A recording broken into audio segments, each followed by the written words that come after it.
Kakainin na po dapat ni Big Bad si Little Red Riding Hood.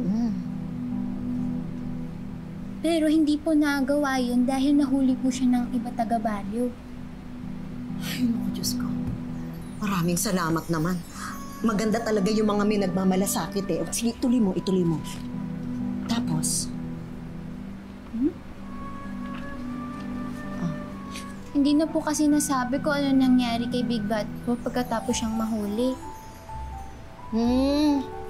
Ay malamang na parusahan na yan. Ganyan naman talaga kapag hindi magandang intensyon ng tao. Ay talagang mahuhuli yan.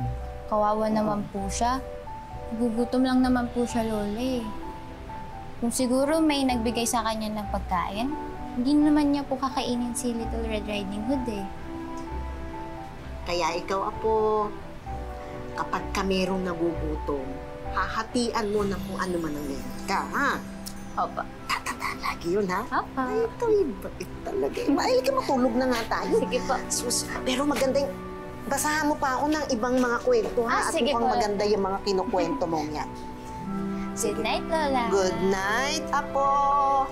Tulog na.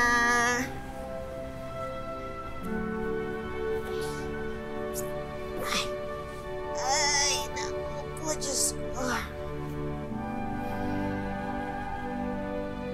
Narinig niyo ba yung sinabi ng princess? Ako napapagalito na. Oo nga, ang crazy, no? Sa true? Ba yan? Akalain niyo, maawa siya kay...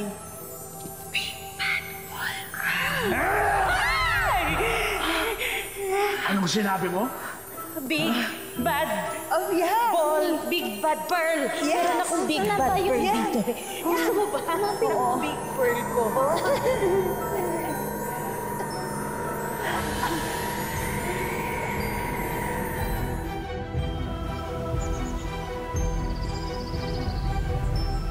Ba yan?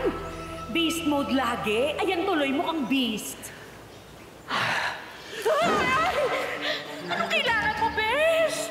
Kailangan ko ng perlas mo. Hindi lang basta perlas. Yung perlas na may kapangyarihang na gawing tao ako. Katulad ng binigay mo kay Little Mermaid. Bakit mo gusto maging tao? Ibibigay mo ba o hindi? Hindi. Hindi ko sinabing hindi ko ibibigay. Ito na nga, oh.